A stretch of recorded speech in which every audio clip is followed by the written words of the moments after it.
One of B&M's most popular ride models is their wing coaster, with 19 different installations around the world. Of all those attractions, 8 of them can be found in China, making up over 40% of their total wing coaster production. The Chinese love their wing coasters, and none are more famous than Parrot Coaster at Chimelong Ocean Kingdom in Zhuhai. This is the 6th most visited theme park in the entire world, the only theme park to make the top 10 that isn't named Disney or Universal. They bring in millions of visitors each year, with their headlining attraction being this iconic wing coaster against that mountain backdrop. Parrot Coaster made its worldwide debut in 2014, stands 164 feet tall, and reaches speeds of 67 miles per hour. For those keeping track, those are similar stats to Gatekeeper, which features an identical first drop height and the same top speed. The ride, however, looks a bit more Wild Eagle-esque, with that traditional first drop as opposed to a wingover. Where Parrot Coaster differs from the rest, though, is in its second half. With over 4,000 feet of track, you would think that this ride would have more than 3 inversions.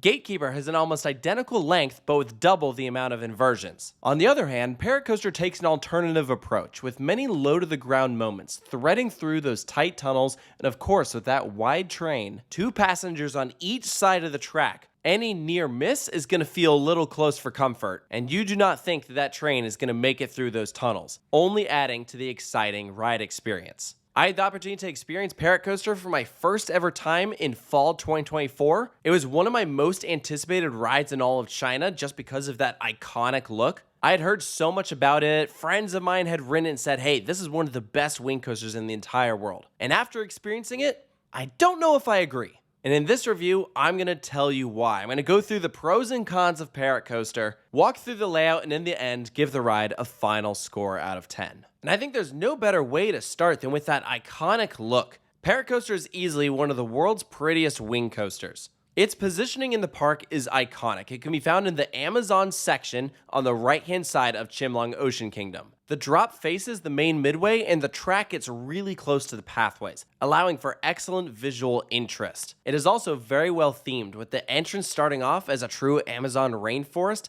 and the station appears as this big overgrown temple. The inside almost feels like a giant treehouse. And I cannot say enough good things about that train design. Look at those parrots! One of the best looking trains I've ever seen. It is so freaking cool. You put that side by side with some of these more basic wing coaster designs, it's like, come on, it's not even close. Unfortunately, at the time of this ride's opening, B&M had a different design for their vest restraint. Those who might be familiar with Wild Eagle or X-Flight know that those vests get extremely tight during the ride and can be a little suffocating. Dollywood made some changes to Wild Eagle a couple years back, so it no longer does that. X-Flight, however, as of my most recent ride, is still that way, and it's absolutely a negative characteristic of the ride experience, and Parrot Coaster is no different. I find that if I don't want my collarbones to be crushed, I almost have to press my hands against the vest just to keep it from coming down any closer, and I would love to see Chimelong Ocean Kingdom eventually upgrade these trains to the current versions, because it really is a big difference. Any coaster that still has these vest-locking trains just gets docked a point, in my opinion.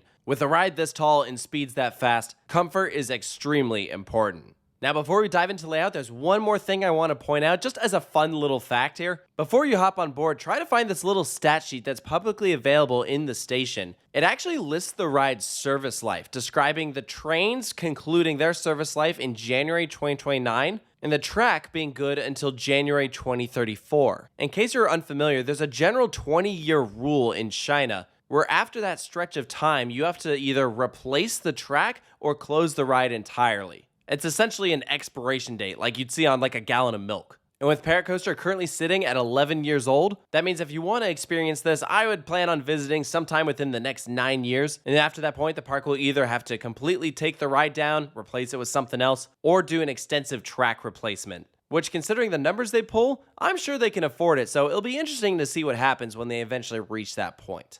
Now, as you depart from the station, you'll take this left-handed turn and start your long climb up to the top. This is one of B&M's larger wing coasters, and the view from the peak is truly incredible. You're looking out at the rest of Chimelong Ocean Kingdom. In the far distance, you can see Chimelong Spaceship, the world's largest indoor theme park. The mountains right behind it, to the left is the South China Sea. I would kill to do a lift walk of this attraction one day. It might be one of my favorite views I've ever seen from a roller coaster. And from here, you have a huge free fall all the way down to the ground at a rather steep angle. An exact angle of descent has not been released, but just eyeballing it, I wouldn't be surprised if it's around 60 or 70 degrees. For those who have been following the channel for a while, you know that I tend to prefer wing over drops on my wing coasters, unless of course it has a launch, because that's naturally different. Main reason for that is with these vests, I don't feel like you get the true lift up out of your seat that you might on other big roller coasters. The drop is tall and fast, and with different trains, you'd probably float up out of your seat, but not so much here, and it's a little disappointing. At least in the back, you get some good pull over the drop, so I enjoyed that. And I found it to be super cool that the ride's first big element following this moment is actually a dive loop. Think of how many big roller coasters go straight into an Immelman. Literally almost every dive coaster.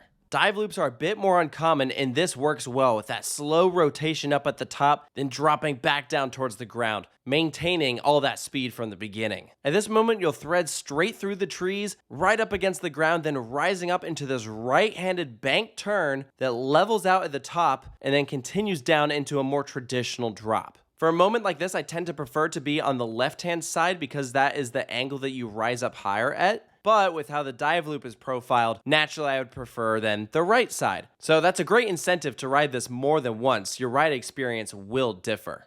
Now it's from this moment onwards that Parrot Coaster starts to differ from the more conventional layouts. The drop off the turnaround sends you through a section of straight track out over water running parallel to one of the park's restaurants. It was a very odd moment that I definitely didn't expect. It'd been years since I'd seen the last POV, so a lot of this ride was truly a surprise for me during that first ride. And I was like, wait, why is there a section of straight track here? But with the mist they've incorporated, getting close to the building, it was actually kind of cool. I didn't mind it, and that's what sends you up into our second inversion, a traditional 0G roll. And that is really the last tall moment on Parrot Coaster. Everything else stays really low, which is again very unconventional, especially this bank curve that follows. You swiftly transition to the left and then bank sharply in the opposite direction to the right, rising upwards into a mid-course brake run. So this is the true halfway point of the ride, gives you a moment to breathe. It also allows them to run up to 3 trains on this coaster, which they most certainly were not doing when I was there, but in theory, if they want to, they could. The wing coasters that I tend to gravitate towards have a continuous flowing layout with no downtime, and so I probably would have liked this ride just a little bit better if it didn't have that mid-course. But I'll tell you what, it does allow for a pretty interesting drop-off here where you just dive straight into this narrow tunnel. And I love that they actually surround it with rockwork. There's legitimate theming during the ride experience. And this park is so beautiful that moments like this big tree coming up that actually acts as an entrance for an animal exhibit feels like theming for Parrot Coaster. So it's doing double duty, and as I mentioned, when you're there on the outer seats, these tunnels do not feel wide enough, and it's pretty cool. And as you level out, we then roll over into our final inversion, this being a slow-moving inline twist, very similar to a Thunderbird or X-Flight. This is another element that made me just slightly prefer the left-hand side because you're rotating around the inversion, as opposed to on the right side where you're ducking underneath yourself. I like when there's more pull because then it feels a bit more dynamic. Next up, we got one more tunnel, another low dive threading through. You actually switch directions halfway through. So at first you start off banking to the right, then you switch to the left, and then you follow through that turn all the way into the final brake run, which then takes you into a left-handed turn back towards the station. The pacing of this ride is very interesting because it starts off with these big, tall moments, hauling through the layout, and then towards the second half, has some parts where it's going fast and then it'll start to fizzle out and then it'll pick up speed again. And it's just a little inconsistent. But the profiling on each element is very well done. The ride is very flowy. You might have noticed there's no big keyhole moments, pretty much the tunnels are the keyholes. If you sit on the right side, you do get a little close to that big tree, but not enough to the point where I'd probably count it as a near miss. I don't know how this would have been possible, but it'd been really cool if they could have put this inline twist through that tree. So the train just flies right through it. That would have been crazy. Presentation really is top notch. If you ever get the chance to see this ride after dark,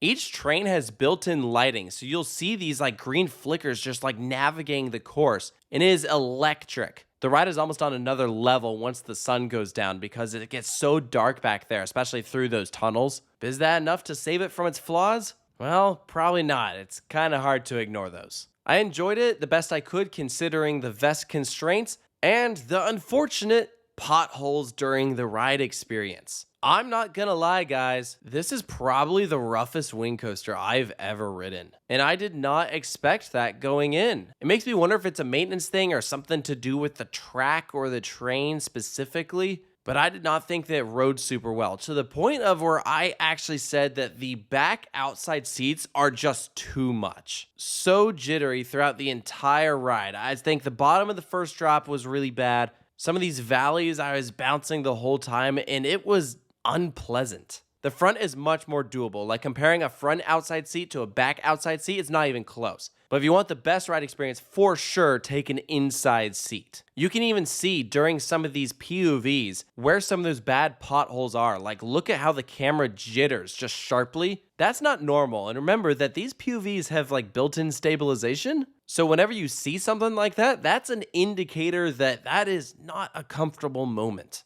On other wing coasters, when we talk about how the outside seats are rougher than the inside seats, most of the time we don't mean that it'll like actually hurt you if you sit on the outside, because it's just a normal B&M vibration. It's amplified the further out you sit from the center of the track. But on Parrot Coaster, unfortunately, I would say it actually does hurt when you sit towards the back outside. Some of those thuds gave me a headache, and that's why I say it's just too much. I rode this ride probably 4 or 5 times back to back because we happened to go to Chimelong Ocean Kingdom when it was completely dead. We walked on the Parrot Coaster, which I've heard is kind of rare. So I really was trying out all these different seat configurations. And by the final ride, I was like, okay, yeah, I need to take a break. And it made me sad because I had high hopes for this ride. And while I think it delivered in some ways, I think overall I was generally disappointed because I can see the potential that this ride had. It's a beautiful design. The layout is very interesting and different, but you combine those rough spots with those tight vests, and unfortunately, this is just not a comfortable coaster. I'm still extremely glad and grateful that I had the opportunity to do it. It really was one of those crazy bucket list experiences that I wanted to do at some point in my life, but I can now confidently say it's not one of those coasters that will have me wanting to rush back to do it again. And of all the wing coasters that I have experienced, there are definitely some others that I prefer. So for Parrot Coaster's final score, I'm giving it a 6.5 out of 10. I think Chimelong did a beautiful job with presentation. The ride is arguably more fun to watch than it is to ride. Some of the moments hit, some of the potholes hit harder.